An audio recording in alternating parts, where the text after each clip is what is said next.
You can't tell me for 1 second that if we put our minds to it as a species, that we can't get that thing built.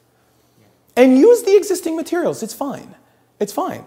Because in the meantime, we've got computers. We can model down to the atomic level what this stuff is going to do. We have huge numbers of world-class scientists at the 22 national laboratories here in the United States. We can partner up with the Czech Republic. Jan Ulich is doing some fabulous work in Prague right now. David LeBlanc is doing some outstanding work in Canada right now. Let's do it. We can do it in 5 years, 6 years, without question. With enough money and enough will, we can do it because we definitely have the brain power. Definitely.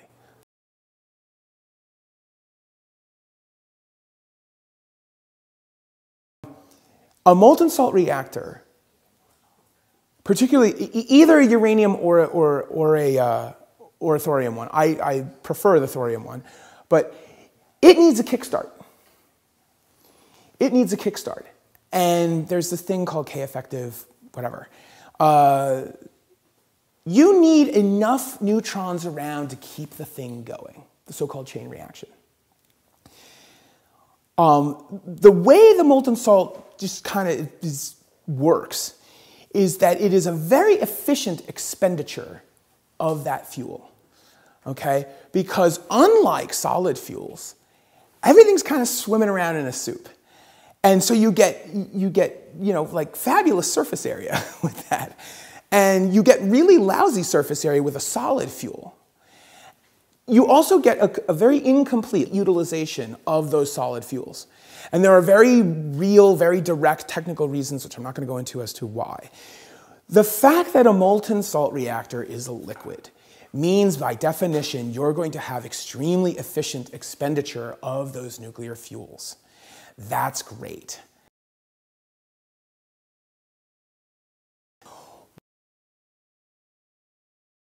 Well, what is the water in your car doing? It's a liquid and it's transferring heat, right? In the example of your car, you want your motor to be operating at as low a temperature as possible because for your motor, heat is a bad thing. If you're a human and you want to generate a boatload of cheap electricity and you want to do a whole bunch of other things that is good for humanity, you want as much heat as possible. And you want extremely efficient heat transfer. So whether it is your car or whether it's a nuclear reactor, you want extremely efficient heat transfer. That's why you want very good fluid dynamics inside the motor of your car, because you want as much heat away from that engine as possible. Same thing here. We want efficient heat transfer, but in this case, we want to move as much heat as possible toward whatever we're trying to heat up. And that's what's so great about a molten salt reactor. So the fuel is its own coolant. And that's tough for people to think about, right? Because you've got gasoline in the back of your car, and that's your fuel. And you got water, and that's your coolant, way up in the front. And never the twain should meet, right? Or else you'll have a real mess on your hands. So it's really tough for people to get their heads around that idea, where the fuel is its own coolant. You are moving the fuel, and it's that very act that is permitting you to get rid of that heat and use that heat in a very efficient way at the end with a heat exchanger. And to heat up, you can do it in a number of different ways. You can heat up another fluid or two fluids, and you can get that heat to be transferred into a turbine because you can make steam with that. The steam will make the turbine move. You generate electricity in that fashion. Fabulous. Everybody's happy. So that's why a molten salt reactor is so efficient.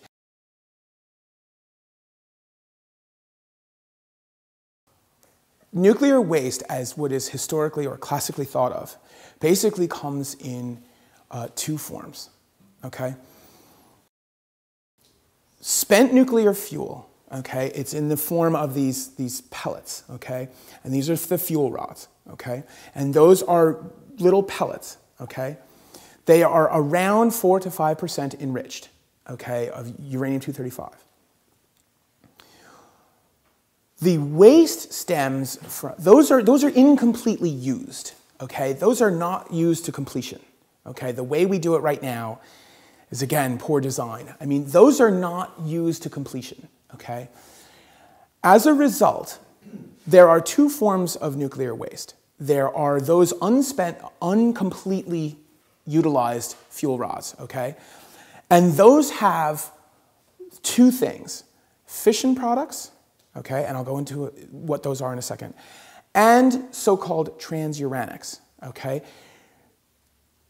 When the nuclear reaction occurs, you get things, you get elements and isotopes that are bigger than uranium. You keep adding and going up and up and up. That's why uranium is not the last element in the periodic table.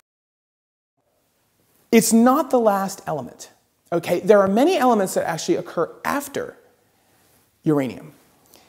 And the reason is that they keep adding on as a result of these nuclear events. That's one type of nuclear waste, okay? That's the weird one, and that's kind of the scary one, okay? Because you can do really bad stuff with that. The other type is as a result of the fission event. Okay, when a uranium nucleus gets whacked by a neutron, okay, it splits in very predictable ways, okay? And those so-called daughter products are smaller, right? Because now I've split one big nucleus into smaller ones, okay? Those are the fission products, okay? Those aren't nearly as bad because you can't make a bomb with them. That's not weapons stuff, okay? Nevertheless, they do emit subatomic particles, and they can be around for a very long time, okay? So, I mean, I'm not calling it safe, but I mean, that's like kind of like the safer of the two, okay? Because you can still do really bad stuff with the transuranics. As a result of the nuclear fission, the incomplete nuclear fission, unfortunately, we can get stuff that is much heavier than uranium. Everybody knows about the most famous one, the plutonium, right? And so it took on 4 more nucleons, right? 2 protons, 2 neutrons, right? So plutonium is 2 further up from uranium, right? And it's gone to 239, which is the very bad one. 238 plutonium is actually a very useful one, but plutonium-239 is very bad. And so now that's 4 up from 235, right? So that had to occur in some fashion. And it turns out that there are other elements beyond that. But you can still do very bad stuff with plutonium, obviously. Neptunium, it was proved that you can make a nuclear device with neptunium. So you can do bad stuff with that. And then the other type is, as I had said before, the fission products, okay? They give off a lot of heat in the form of subatomic particles, usually beta particles. But you can't make a nuclear weapon with those. So they are long-lived. So those are the 2 types of nuclear waste.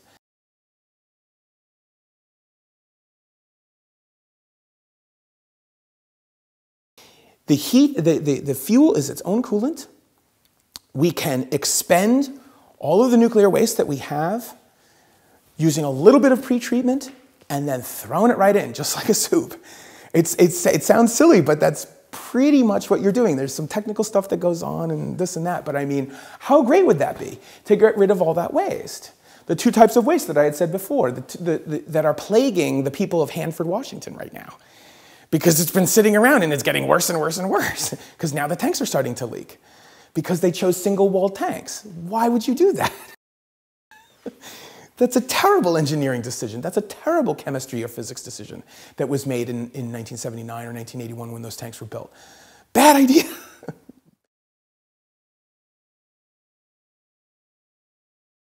You can burn up, I hate using that word, you can expend nuclear weapons by just throwing them into the soup.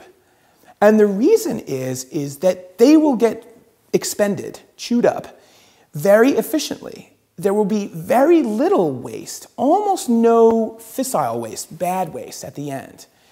You will get a fair amount of fission products, okay? Of the long rectangle at the bottom of the periodic table, you can go YouTube or Google this, the upper row of the bottom rectangle are the so-called fission products. And those are isotopes, otherwise known as rare earths, but they are the radioactive versions of the rare earths.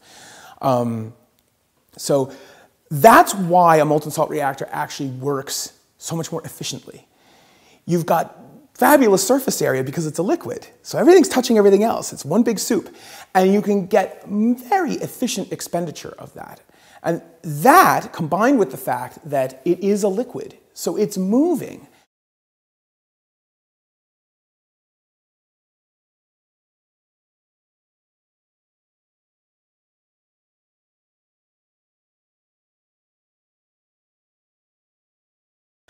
They basically fall into two camps with one little provision. Camp one is a true molten salt reactor where, like I said before, the fluid is both the fuel and the coolant. Zhangmin Hang and his project in China right now is with Westinghouse, and that is where the fuel is still solid, and the molten salt is being used merely as the working fluid, merely as the heat transfer medium. Those are the two groups right now. Okay? Per Peterson is also using the same design at Berkeley in concert with MIT and University of Wisconsin-Madison. That is where you use the molten salt as merely the working fluid or the coolant, and you still nevertheless have a solid fuel. Okay? David LeBlanc, basically the leading physicist in Canada, he talks about a true molten salt reactor. Okay? Using a fissile fuel as the molten salt where the fuel is its own coolant. Okay? He prefers to use LEU, low enriched uranium-235. Kirk Sorensen has a design which is called a two-fluid reactor. The inner one is just like a molten salt reactor, okay, where the fuel is its own coolant, okay? But with his design, there is a blanket. And the blanket is, as we had discussed before, it gets a little technical, but as we discussed before, you need a kickstart. You need a kickstart for a thorium-based molten salt reactor. In his design, the outer blanket would serve as the starting point, if you will, because you're breeding the fissile kickstarter in the outer blanket.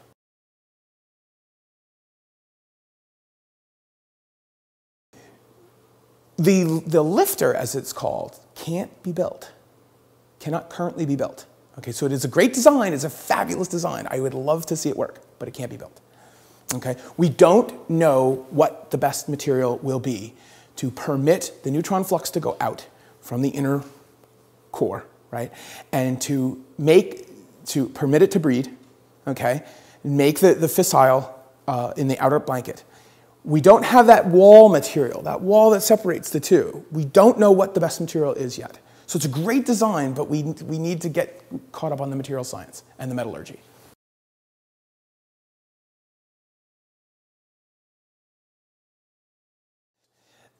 That's probably the best way to go. Do we want to build this 1 gigawatt monolithic nuclear reactor? I don't think that that's a smart move. And there are many people that would agree with me. Kirk Sorensen, fabulous proponent of molten salt reactors. David LeBlanc. The Canadian military, who are very worried about defending their northern borders, now that basically we have an all-year-round passage along Canada's northern coast. There are a lot of people that think that a small modular reactor is a great idea. I'm one of them. Scale up. Bring in chemical engineers. They are trained to scale stuff up. The 10 megawatt original, I believe it was 10 megawatt, original molten salt reactor should easily be scalable.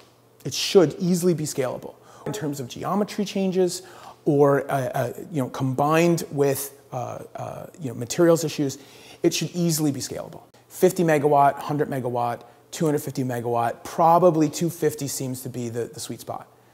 But that's a great idea. From a strategic point of view, that is a decentralized energy grid. There are lots of advantages to having decentralized stuff under heavy guard, under heavy security, because you don't want any of the nonsense. But I mean, it is far easier to control something that small, and that because it's really small. I mean, it's not that very big, because you don't need a containment shell. So I mean, there's a lot of versatility in a small size because the energy density of this thing is very, very great.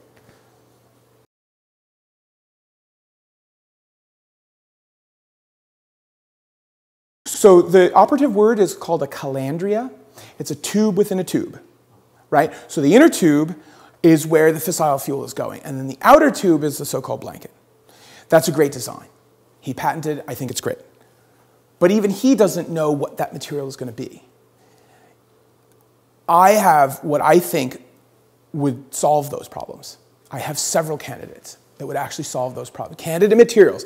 So the actual wall, what atoms, what crystals, what molecules could potentially make up that wall that separates the outer and the inner.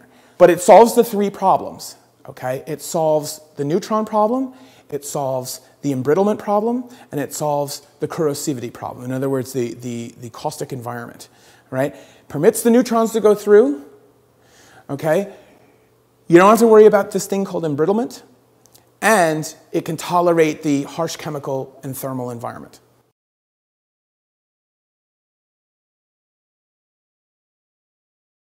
I think 5 years is a reasonable period of time. Is that aggressive as all hell? Yes. Would we use the existing materials that were actually used in the original molten salt reactor, the Hastelloy material? Yeah, so it was run at for 20,000 hours straight at over 800 Celsius. That's impressive. They did it without computers. They did it when I was 4 years old. They did it in 1974. They had no computers. They did the whole thing. That to me is unimaginable. That to me is pioneering science. In 1948, the really, really great American chemist Glenn Seaborg discovered the decay chain for thorium. I won't go into the technical issues, but it is a very, very interesting decay chain, starting with thorium and going all the way down in terms of it being fissile events all the way down. That was pretty remarkable. And then, with the help of Alvin Weinberg, basically started the Molten Salt Reactor project in 1951 at Oak Ridge National Laboratories. It began in 1951 and went all the way up to somewhere around 1974 or 1976 and went down pretty bad, pretty hard. It is well known that there is excellent expenditure for energy in terms of the molten salt as fissile fuel. And a lot of that had to do with how to contain a molten salt that's at somewhere around 600 Celsius, which is like 1100 Fahrenheit. How to contain something that is basically nuclear events that are occurring, enormous amounts of heat coming off. Oh, and by the way, it's in a ridiculously caustic medium because it is a molten fluorinating salt. Fluoride is at the heart, fluorine, the element, is at the heart of this because they are all salts. As I said, it's a molten salt. And it's a very unique type of chemistry that's going on. But anything at 600 Celsius that has to do with halide salts is pretty nasty stuff. So a lot of what they were focusing on was how to contain this. And there was a lot of excellent research that was done. And there was a lot of very interesting materials that actually arose as a result of all the research that occurred beginning in 1951 and moving all the way forward. So they got up all the way into the MSRE, kept moving and moving and moving, and unfortunately got swallowed up by the political game. Hyman Rickover was the bulldog, and he did a great number of things for the United States. He was an outstanding leader. Unfortunately, he muscled through PWRs, pressurized water reactors. A nuclear reactor is a fabulous power plant in order to get something going, like an aircraft carrier or like a submarine. I mean, it's outstanding, and that was a great move. A lot of scientists just believe, with very, very good scientific reason, not political reason, that he could have chosen a better system.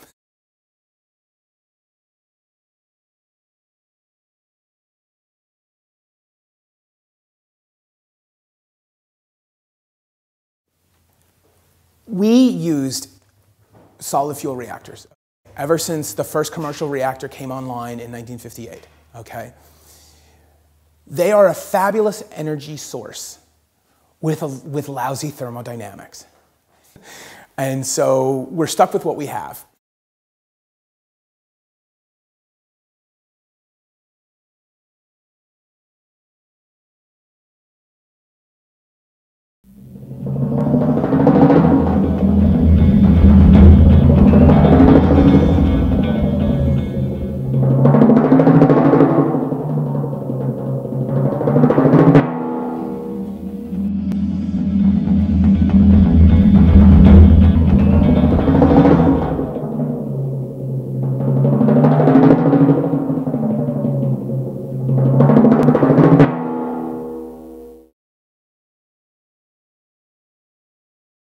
We as humans are smart enough to create for ourselves a robust, sustainable, well-diversified, clever energy landscape. That's important, okay? I personally think that nuclear is a fabulous, and a molten salt reactor nuclear platform is a fabulous way of doing it. We just need to become aware, have some sort of critical mass, become aware as a species of what's going on around us. Because as a chemist and scientists in general, we look at the abstract. We understand what's going on an atomic level, or in some cases, subatomic level. But that's really hard to convince a community of humans of stuff that's happening that we can see, that is plain as the nose on my face from a scientific perspective. It's really tough to convince that. It's really, really hard. And then you throw in the prospect of money, and it's much, much harder. That's why people like me, who like the idea of a molten salt reactor platform, I want to do it in a free market manner. I can make it profitable, I can manufacture them profitably, and I can create thousands and thousands of jobs here in the United States as well as abroad. So everybody wins.